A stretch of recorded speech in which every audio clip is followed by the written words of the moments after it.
I'm Jen. I'm Carla. I'm Myrna. Hi, I'm Anjanette.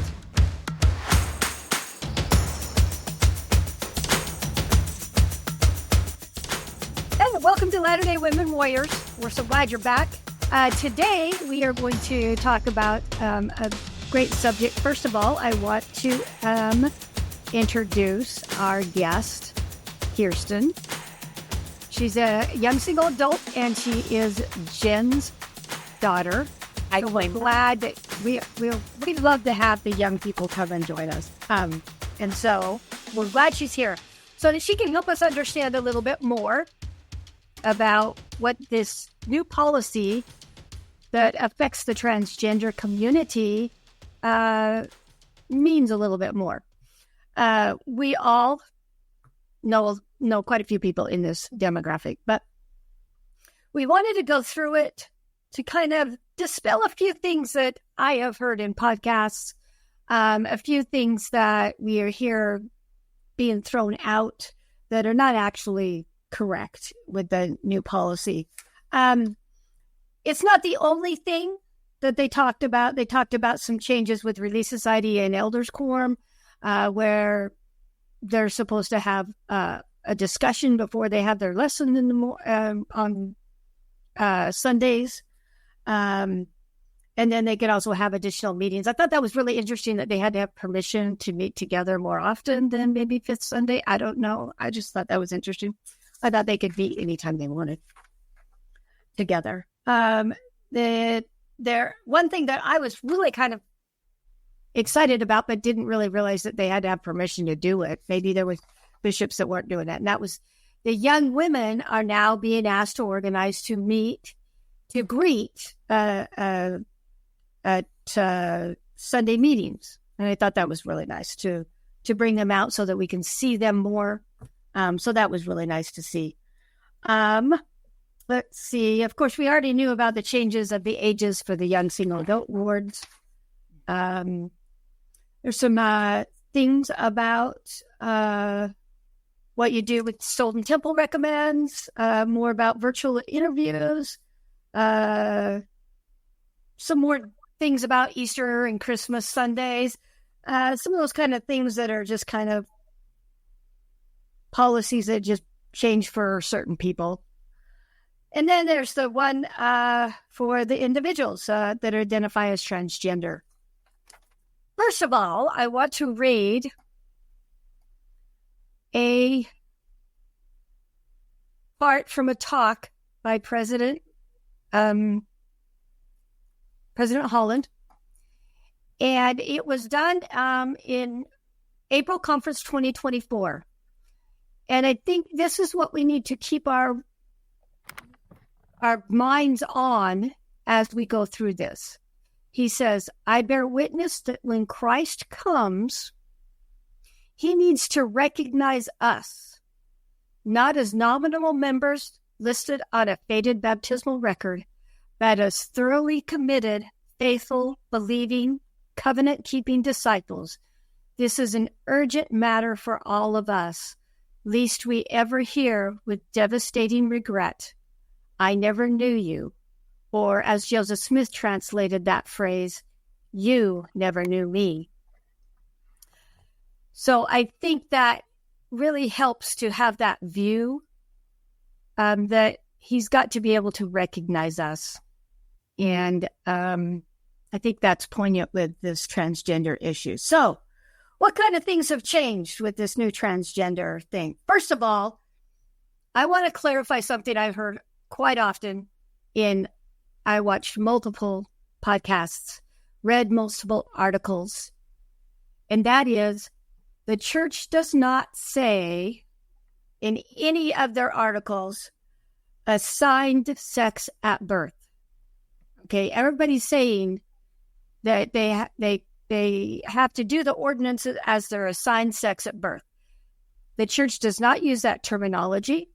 It is not in the policy. What they say is their sex at birth. Okay? So what they're just simply saying is what you were when you come out the womb right? That's what they're saying. Okay, so I just want to clarify that because church uses specific terminologies for things. And you know that it's a person that does not understand the church when they're saying assigned sex at birth because the church never uses that terminology. All right.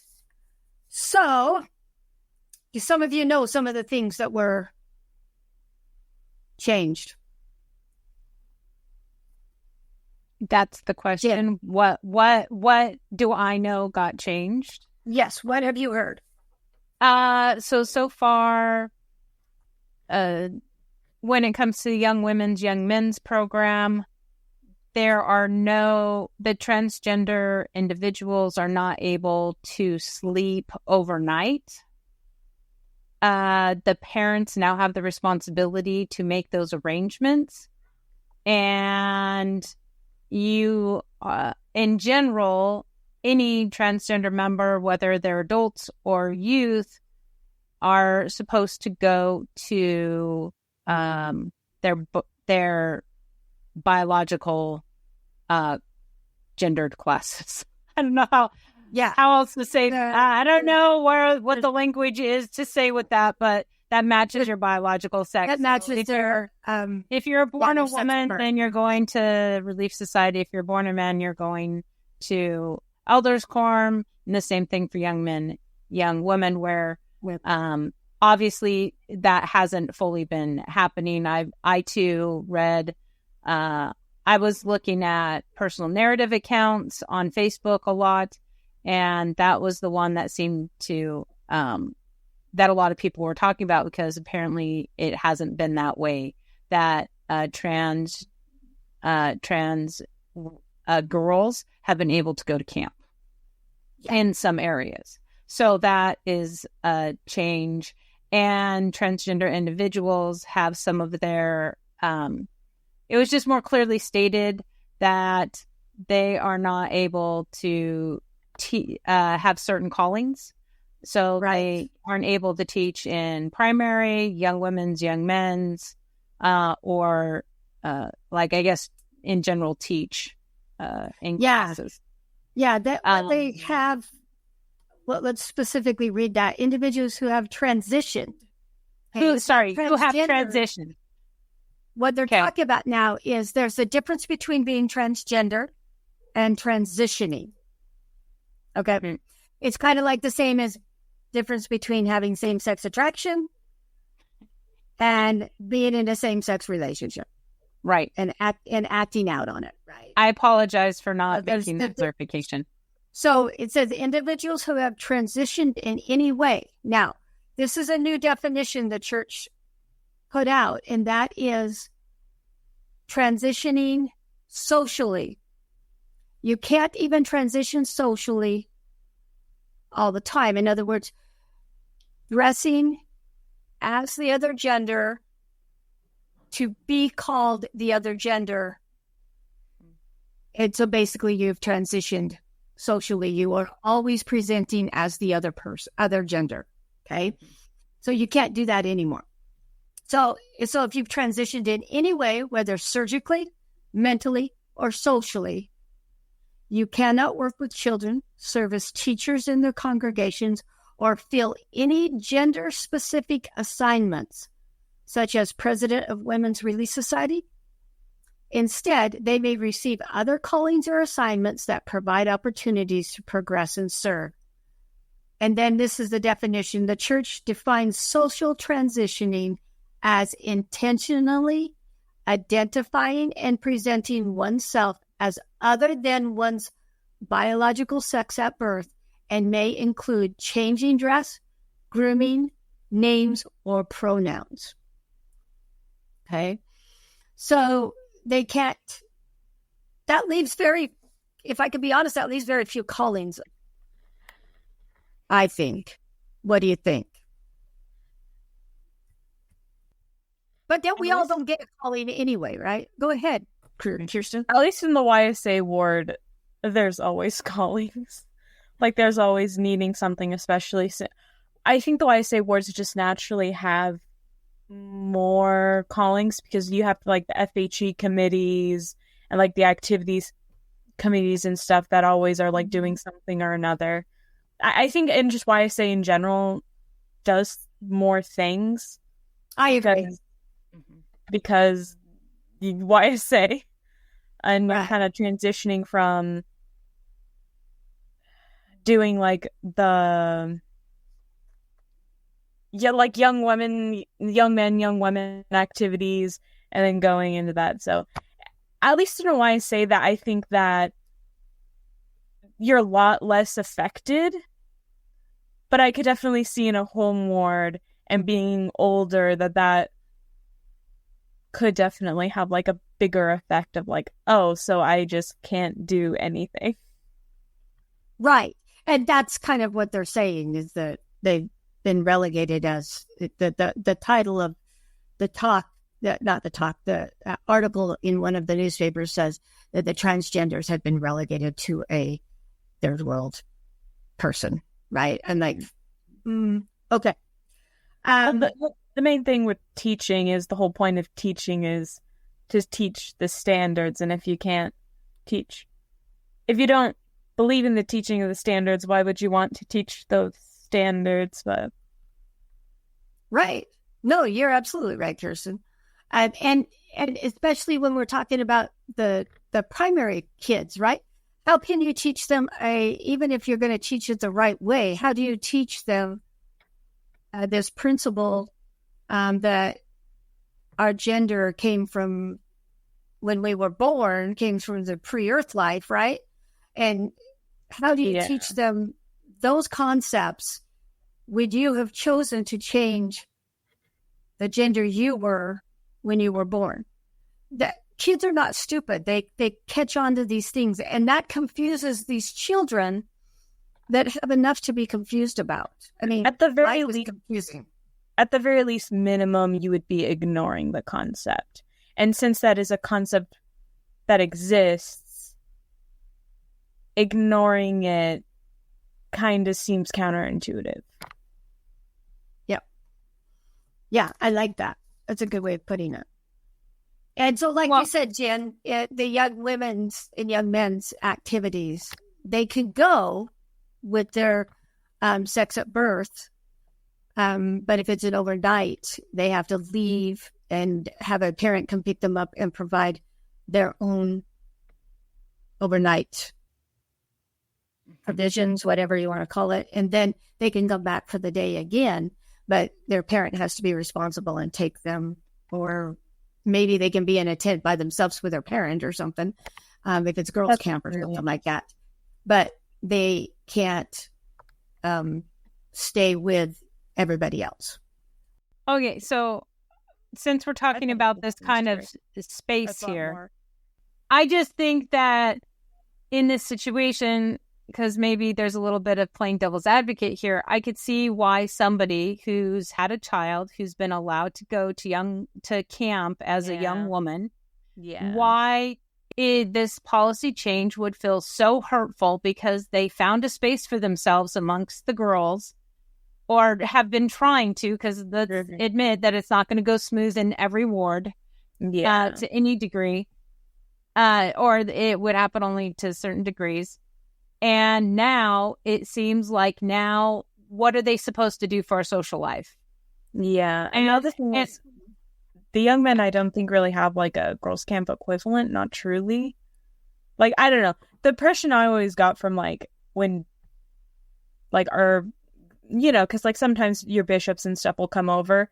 Like the guys do have that like camp and the camping, but that's more like camping. It's not, to my knowledge, really like devotional activity-y. So I don't know if that's maybe just that guys don't really have a good even like supplement for that, which kind of sucks, But do a lot of guys want that, or do they want to just go hiking and throw axes in the forest? Well, our young men do. They have high adventure where, and then they also have, high adventure, I can't remember what they call it, where they do this activity with the Tree of Life. And they go through different obstacles. Oh, the rope. To get to the tree of life where their bishop is. And the rope maze thingy. Yeah, I can't remember what it's called. And from what I've heard, that's very powerful for the men. But let me clarify something. I think what we've been, I don't know much about high adventure. What they have to, when they have to sleep, when they have to go away from the group, it's for the youth conferences, and it's only those who have transitioned in any way. Yeah. If they have transitioned in any way, they have to be picked up by a guardian and made other arrangements of where to sleep if they have done any type of transitioning. So if they are just transgender, like we simply, like I will say, I am same gender attracted. If they say they are transgender, but they haven't done any type of transitioning, they don't present like that, they can stay with their birth gender years overnight. So is the,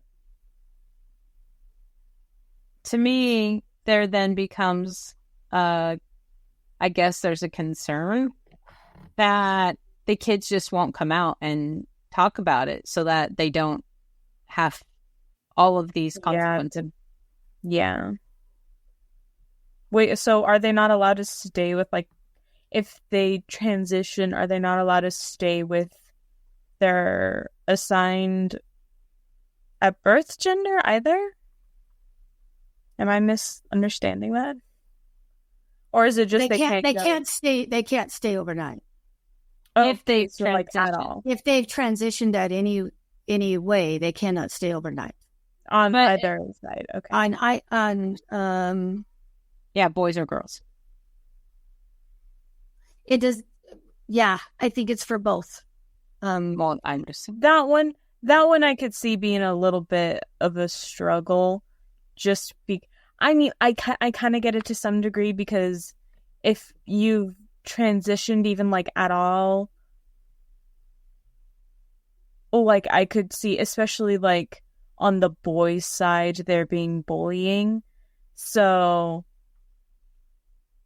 like I can kind of get that, but it does suck to kind of like have to be like, oh hey mom, by the way, we're gonna have to like figure something else entirely different because I just literally can't go anywhere. I'm not allowed. But see, this is the moment that Myrna had talked about, that there is a difference between transitioning and transgender. If you say that I experience gender dysphoria, but you don't do any transitioning, then as a young woman feeling these feelings, you can still spend the night with the young women. Well, yeah. You just can't spend the night over. No, yeah. But the way it sounds like is, even if you're like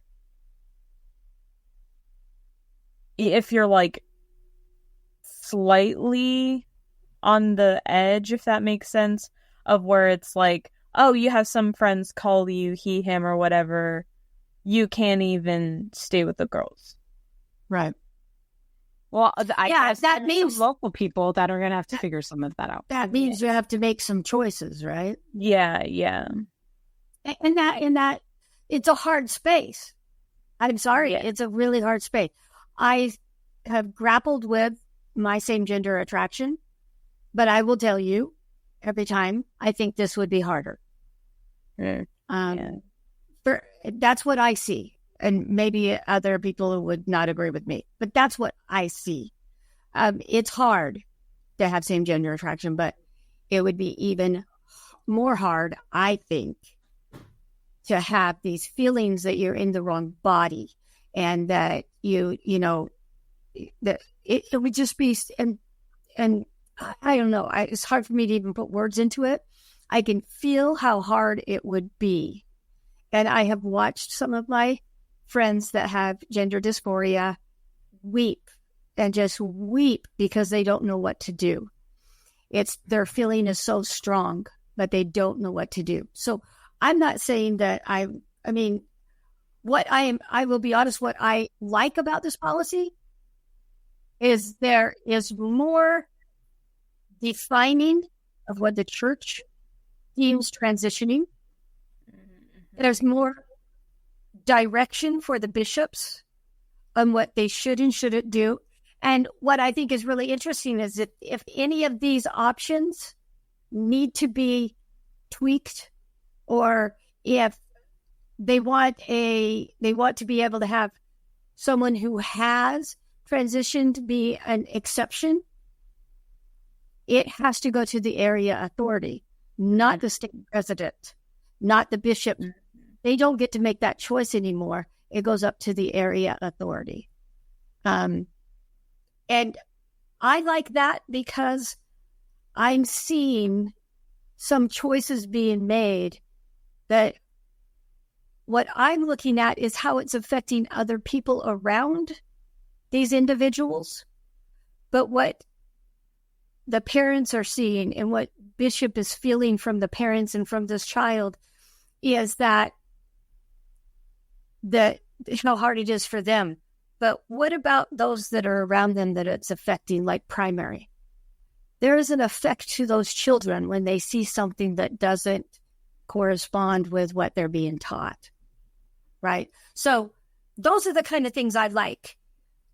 I don't like how hard it is for these friends of mine to be going through this, right? And I feel that, and I want to just share that I feel that, and I am so sorry that people are going through this.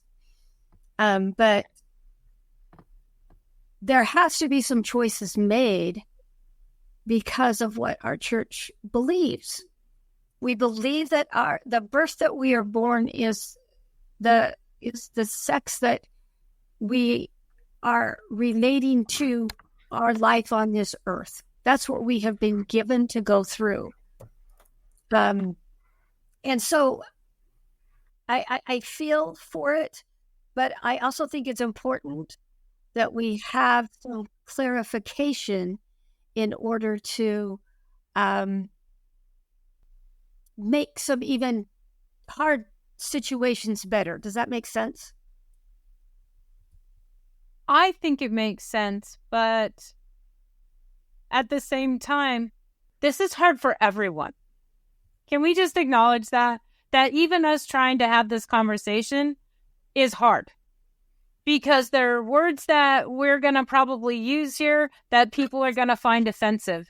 And I just hope and pray that you understand the intention here is not to offend. It is just to say these things are hard. The choices to be made here are hard. What do you do? And the church is trying to help clarify that. And I completely understand where you're coming from, Myrna, and I would agree. We don't want children to be confused by what the church's doctrines and teachings are. Yeah. So I'll relate this to something simple in high school. I think I've told this story before, maybe not. There was this girl in my high school who was a very less active member. I would see her every once in a long while at an activity. But for some reason, apparently, a lot of kids at school knew she was Mormon. And then she had a baby out of wedlock in high school. And when somebody looked at me, it was like, I said, oh, yeah, I know her. And they're like, from where? And I'm like, church. And they were like, oh, you're Mormon too. And I thought, I don't. The feeling it created inside of me, good or bad, it created a reaction because I was like, what do you think about Mormon teaching? Like what? Maybe she had never talked anything about it, but the fact that I was associated was weird to me in the moment. I remember that feeling of going, maybe that's not the best example of a member. And then I had a really good friend later on who got a baby out of wedlock in her 20s. We're like the same age, went to school together. I didn't necessarily have that same reaction. I knew that for her, she made him, she thought she, had made a mistake. She repented for it, and she became a single mom for a really long time. Okay, same scenario, but when a person that I have no idea what they're thinking about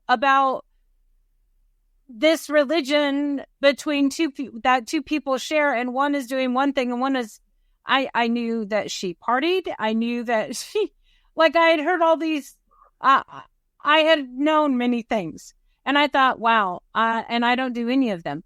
What do you do? It gets very confusing very fast, and that's hard for a lot of people. So I could see why the brethren would want there to be some deeper clarifications to make it more streamlined in wards, to have an understanding of how to work with members who experience gender dysphoria and who have socially, mentally, or physiologically transitioned. What do we do? What is the right thing to do? And I feel like in this instance, they are definitely siding with children. How can we help the children not be as confused? How can we do this? Because I'm telling you, I've raised 2 kids. A 5-year-old barely starts to really get that there are boys and girls. They get that. But anything beyond that is not in their mental scope. And I don't want children being totally confused. Can we have these discussions as they get older and what these things mean? Yes. But if you're planning to teach your children gospel principles, the gospel principle is like what was stated, is that you were born, you existed before you lived here, and that sex is a characteristic from before this life, male and female. And if that teaching is really hard because of your life experience, I slightly understand it because of being in the same-sex attracted space. Yeah. I have complete compassion for the problem. I have as of what to do with the situation. This one's hard, guys. This one's hard. It is hard. But, and I'm going to sound pretty lame when I say this, but life is made to be hard. I mean, like I said, I feel like this is probably a little harder of a task to have to carry, but having same-gender attraction isn't easy. I deal with it a lot. I have to make choices a lot about what I do with those feelings inside of me. It's not like, okay, because I have chosen to follow God's plan and marry a man who I happen to fall in love with, marry a man, I don't have it all figured out, right? I still struggle. I still have a hard time. My life is not easy because I've made a choice to follow God. And their life's not going to be easy either, whether they choose to follow God or not. That's not really the issue. The issue is that we have been asked to go through life as a certain gender. And that is the gender we're born as. Whether we feel like we should be that gender or not, really is when we choose to align our will with God. I am a woman. I'm aligning my will with God. He's asked me, in a way, he's asked me to live this life as a woman. Therefore, I am going to live my life as a woman because I am aligning my will with God.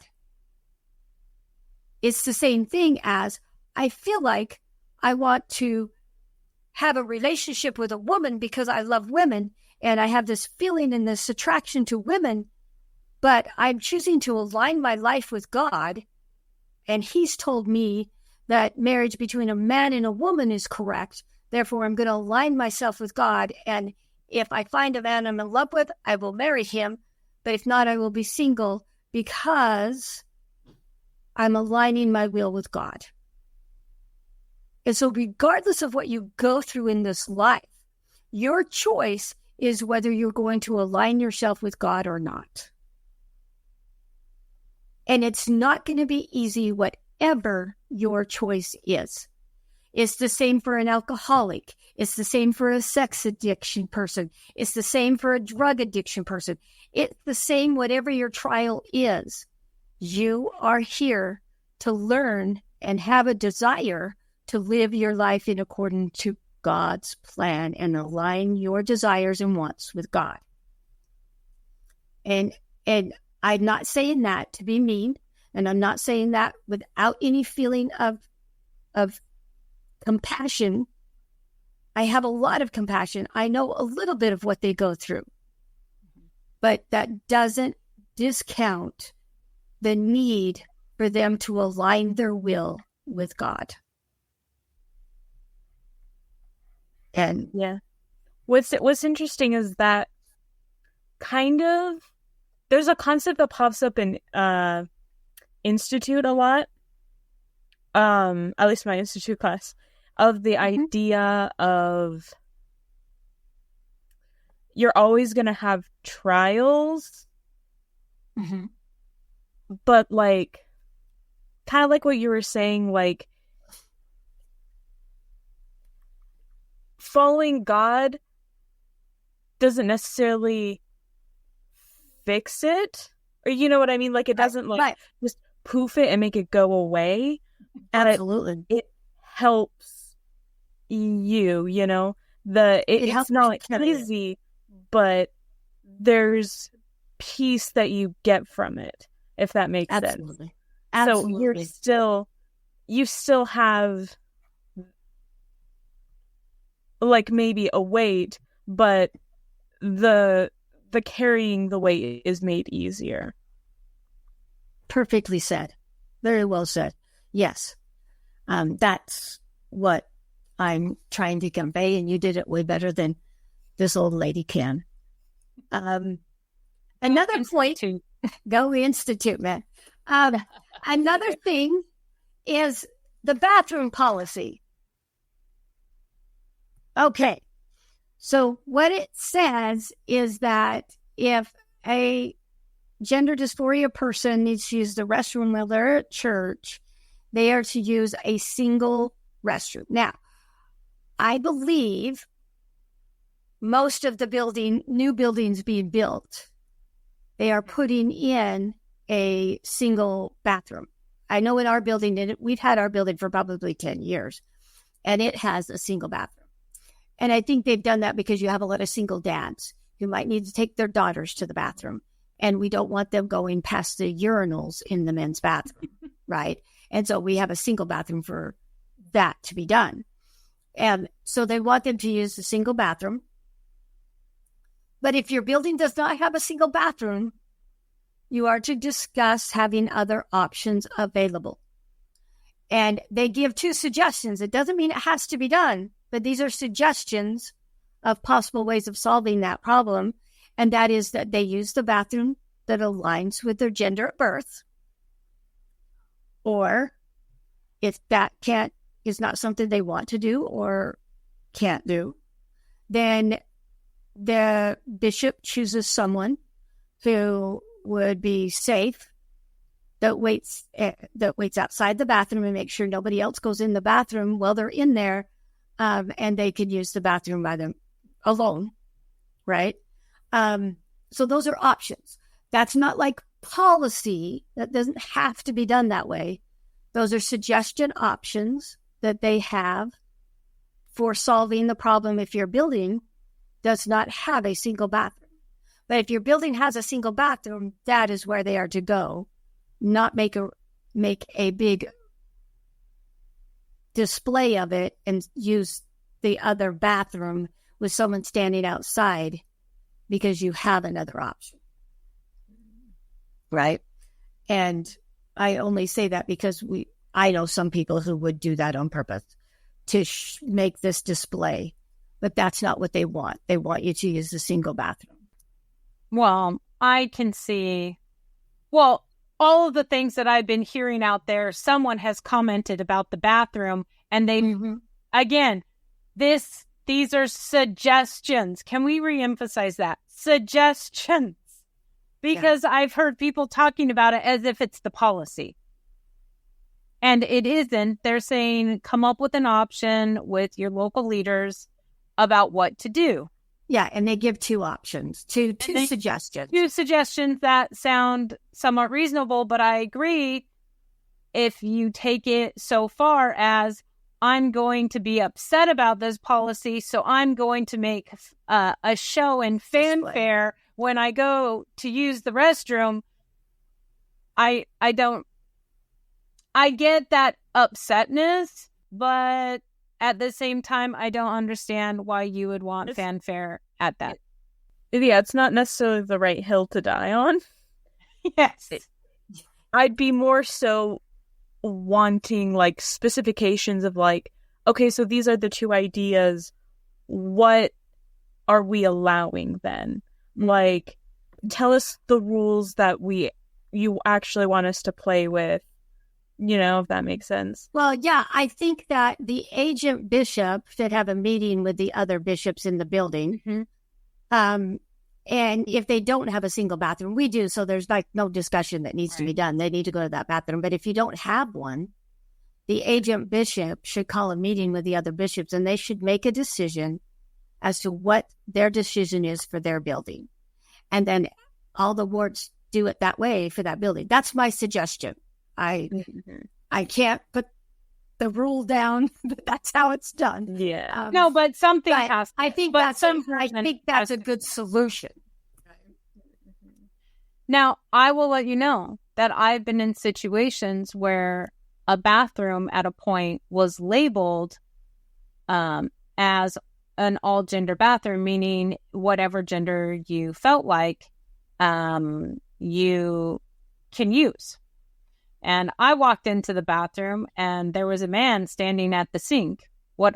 Okay, I must, if I'm going to change my language here, a person who who looked like a man from all my estimation.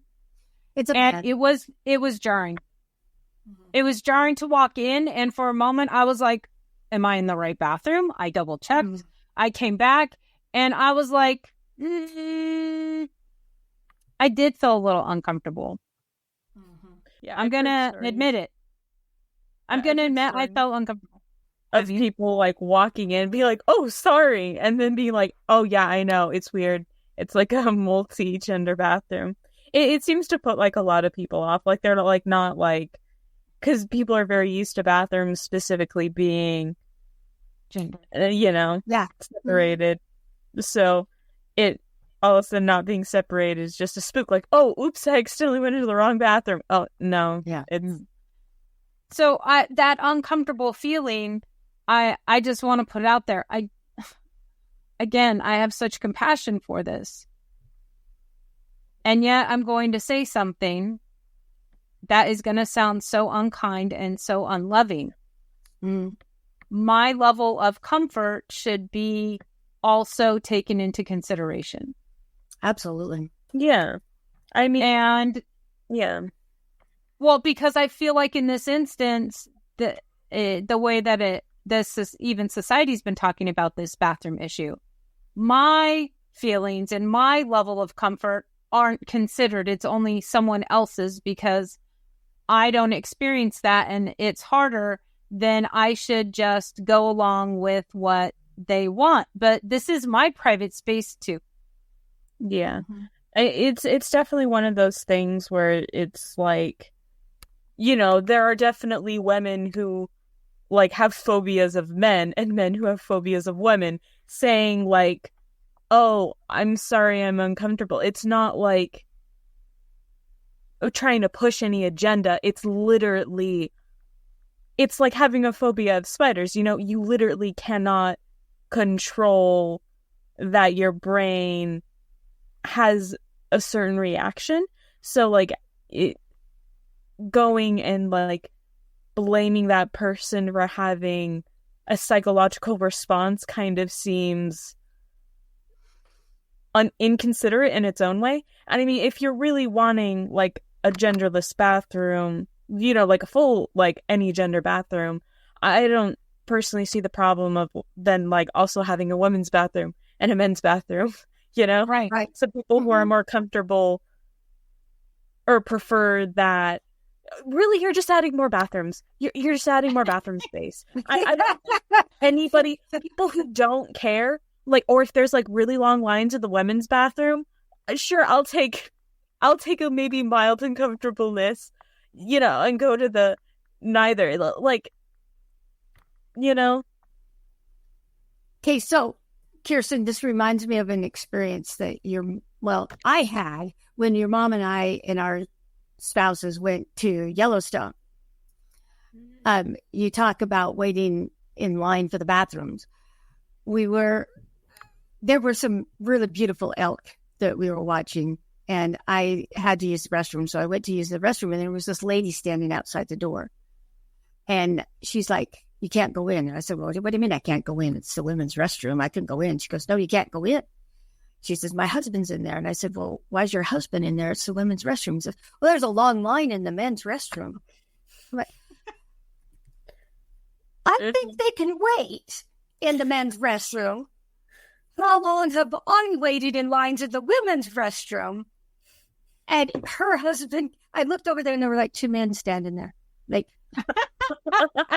okay, man, listen here. We wait a long time. You can wait just a little while to go into the men's restroom. You don't have to have your wife stand outside the ladies' restroom.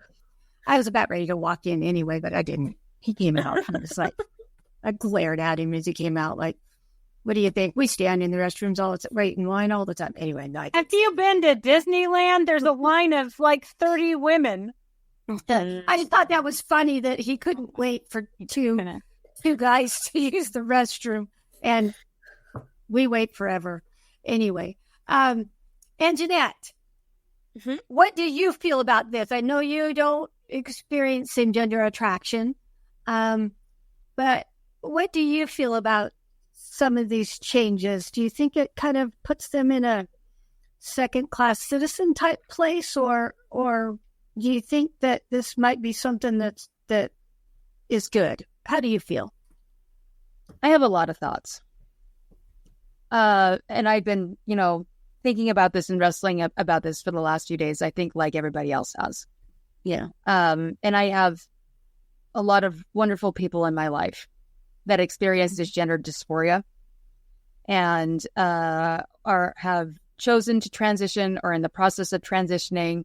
I've had some really deep conversations with people in our community about their experiences. And so I, first of all, would really love to say to anybody who's listening to this podcast that my heart aches for some of these people, these wonderful people that I know, for whom these policy changes are going to be a very, very difficult thing to wrestle with. And it does come back down to what you were saying, Myrna, about there's going to be some hard decisions that they have to make. And so I just, to the best of my ability, I just want to express my love and my prayers for everybody who's going to be wrestling with this on both sides of this issue, not just people who experience gender dysphoria. This is hard for everybody.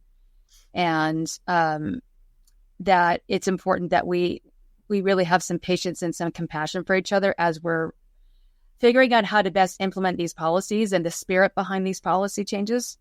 And also, to the best of our ability, help everybody feel as included as we possibly can. That's the first I would love to say. Whatever I can do to help somebody to feel more welcome, that's within the appropriateness of these new policy changes, I would love to try. And I probably won't do it perfectly, but I will definitely try. And having said that, I'm very grateful for these policy changes because I do think some clarification was needed. For me, the biggest clarifications are on the proper use of our temples.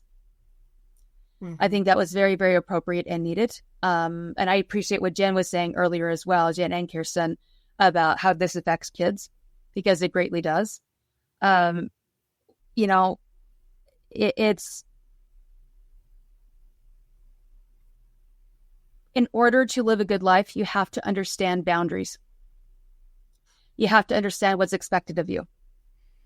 And if you don't know what's expected of you, if you don't know what the rules are, or if you don't know what the laws and the commandments are, how can you properly live what God is expecting us to live? Right. And for all of us, we all have different challenges. You, Myrna and Jen, you guys experience same gender attraction. For me, I have a very strong natural woman towards sex addiction and other various addictive tendencies. And I have had to make, they're completely different than what we're talking about here today. And I don't want to position myself as somebody who understands what somebody else is going through because I've had my own situations. All I can do is speak from my experience. And my experience is I have had to wrestle and make some very difficult decisions in my life. And I had to decide, am I going to pick what my natural tendency is? Am I going to pick that natural side of me and I truly do believe at those moments in my life that this is the only thing that's going to make me happy, is following in these steps, or do I decide to trust God on this one? And I can testify just from my own personal experience that, again, I know is not at all like what we're talking about here today, that choosing God has made all the difference. Amen. And I know I can only imagine what a difficult decision that must be for these brothers and sisters that I love and care about. But I would invite them, please don't leave the church. Please invite God into this conversation. Please let God tell you who you are. And let the commandments guide those decisions. Because all of us on this life have a transition to go through. Sorry to borrow the language. The whole point of this life is for us to move from being natural men and women into being divine beings. Right. And that is a big process, which is why it's going to take this life and it's going to take beyond this life to get the job done. Mm-hmm. We're all transitioning. So the question is, what are you transitioning into? Are you becoming who you're really capable of becoming? Are you becoming who God knows you can become? Or are you going to make a choice that keeps you comfortable now, but might lead to greater pain in the eternal scheme of things? I don't know. Everyone's life is very different. That's a very personal decision per individual. And I'm not telling anybody how to live their lives. I just can testify from my own life that choosing to follow God's commandments and choosing to figure out what God wants for your life personally is very important. And it has made all the difference in my life. My life would be in a very different place if I had not wrestled with those decisions and decided to lay my will aside and to choose God's will instead. Mm-hmm. Yeah. I love that, Anjanette. Thank you. One thing I want to also bring up is that I think that the next thing I want to share about the policy is that if you have transitioned and you transition back, you can have all that a member that did not transition has in their lives. You can go to the temple. If you're a male, you can use the priesthood. You can be baptized. You can do all of, have any of the callings. You can do all of those things if you transition back, if you've transitioned back. And if you have transitioned now and you've transitioned back to your your sex at birth, you can. And to me, that reminds me and tells me that the church is teaching repentance. Right? If you come back to your Savior, then you are back in the fold. You get all of those blessings back into our life. And what kind of Christian religion would we be if you could never do that? We would not be a Christian religion, because we would basically say that the atonement is not good enough for you. But we're not. The atonement is good enough for anybody. And And God wants everyone to turn to him, wants everyone to love him and turn their will over to him and do what he has asked them to do. Any other comments anybody has? Did I miss anything? I just want to make one final comment. I just want to say the beauty of this gospel is miracles. So if there's anybody who's listening to this podcast who feels like these policy changes are impossible for you to live, if there's anybody out there who feels like what the church is asking of you, or in my personal opinion, what God is asking of you is impossible, please be willing to suspend disbelief.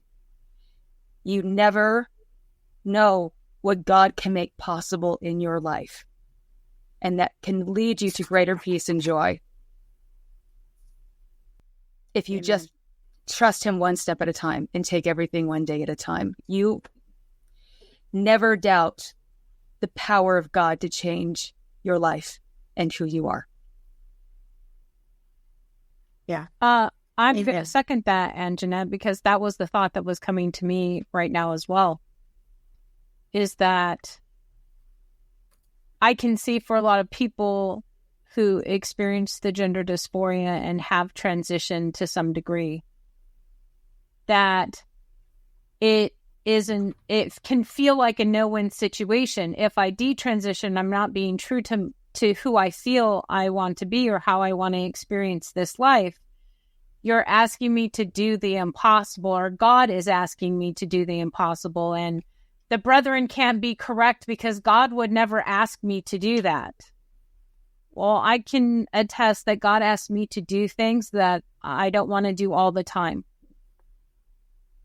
And they have been very hard things. Coming out of clinical depression in my life,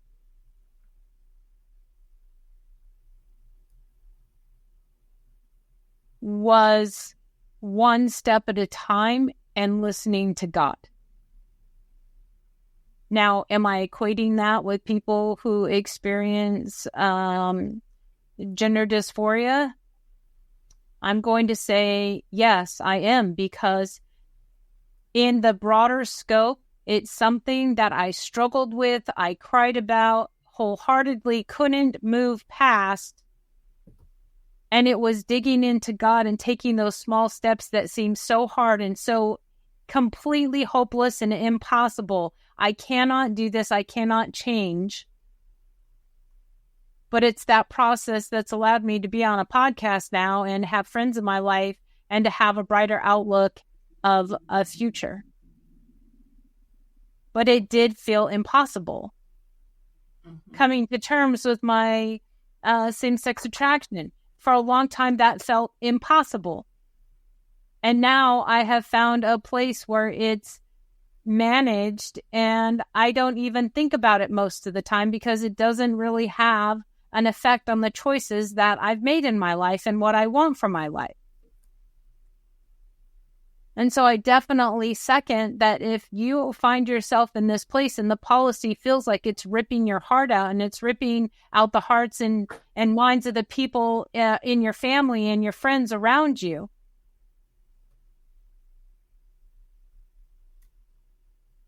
no one wants to feel that. Nobody wants to be put into that place. And yet,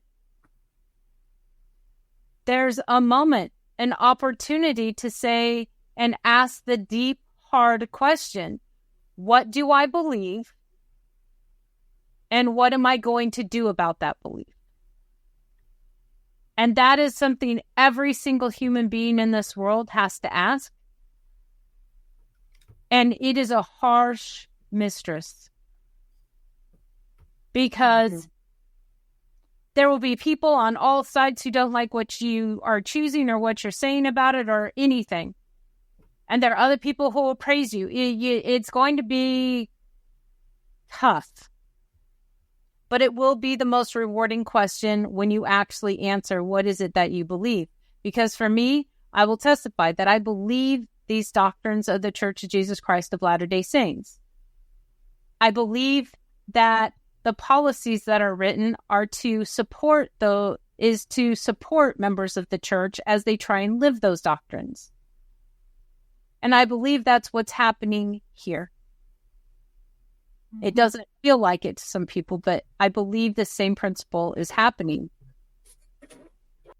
I'm so sorry for my brothers and sisters who have this experience that is at the forefront of society, and it is sitting there at the intersection of for a lot of LDS people or just Christians in any religion. It's sitting there at the center. There's an intersection, and people don't know what to do or what to say because they want to just be sympathetic and empathetic and say, okay. But you can't do that when there are boundaries made by God. I believe there are boundaries made by God, and he's setting them forth. Thank you for both of those ladies. I will say, Kirsten, do you have something final to say on your debut with us? Kind of going off what my mom said, something she said also reminded me. Okay, so again, bringing out of Institute, even if you don't necessarily believe now in the policies, you should at least make sure your foundation is built on the bedrock of God, like, because as long, I tend to think of like policies and stuff like that as the actual building itself. So like, church policies and stuff is the building itself, but the bedrock that you're on is God. And, the foundation is Jesus, and then you build up from there. So the thing I would say is if you're really having a problem with it, the most important part is that you have that foundation bedrock of God and don't lose that, because that foundation is going to help you understand the rest of the house, and even when like you have problems with it and like, you lose a little bit faith in the structure of the house, you're always going to have that bedrock supporting you. And as long as you have that, you'll have a way to always turn back to God, however that may be. Yeah. Be that wise man and build your house upon the rock, right? Yeah. Like we sing in primary. Final thing I want to say, as I read from the handbook that the brethren have put out in the area that's individuals who identify as transgender. He says, some people feel their inner sense of gender does not align with their biological sex at birth. The church does not take a position on the causes of these feelings. Some who experience these feelings identify as transgender. These individuals often face complex challenges. They and their family and friends should be treated with sensitivity, kindness, compassion, and Christ-like love. All are children of God and have divine worth. And that's what I want to leave with everybody, that we need to remember that they are children of God, regardless of the choices that they have made in their life. And that it is our responsibility as those who have chosen to have God as our exemplar, that we treat them, interact with them, and love them as God would love them. We also have to remember that God has asked us to, if we love him, to keep his commandments. So that doesn't mean that we condone when they've made choices that don't align with God, but we still love them. You can love without condoning. Take the time to get on your knees and learn from God how to do that. I can testify, as I changed my life from being in a same-sex relationship to aligning my life with God. I'm a much happier person. I like the person I am. I find more compassion for others. And I can see that something like this can hurt people. But I also see that this is going to help the church be able to help the rest of us be recognized, like President Holland said in the first, the paragraph that I read. When Christ comes again, he needs to recognize us. He needs to be able to know who we are. We need to know who he is. And we need to build that relationship with him. And aligning our will with him is going to allow us to build that relationship. So even though it's hard, I left that relationship and I have looked to God to guide me and direct me. I'm not perfect. I've made mistakes. I'm a stinker pot most of the time, but I have learned to love boundaries and I have learned to love my Heavenly Father in a way that I never would have if I had not have chosen him beyond anything else in my life. He comes first. And I testify that he loves every one of you. Even those that are having a hard time with what gender they should be. He loves you. And he wants you to get down on your knees and get to know him, talk to him, have conversations with him. And he will help you to come back to him. I testify that with all my heart. And I want you to know that I know that this church, the Church of Jesus Christ of Latter-day Saints, is the one that will bring us back to him, that will help us have that countenance in our lives, that he will know who we are, that he will know we are his, that he is our bridegroom when he comes again. And I testify to that in the name of Jesus Christ. Well, thank you so much for being here, ladies. And thank you for those who listened. We love doing these things. We love talking to you. Please comment below. Send us messages. Let's have a conversation. Let's continue this conversation going as we strive to find ways in which we can support our transgender brothers and sisters as they walk this difficult path of acceptance. And with that, come again and continue to stand for truth and righteousness in these latter days, and have a good week, and we'll see you next week. Bye. Bye.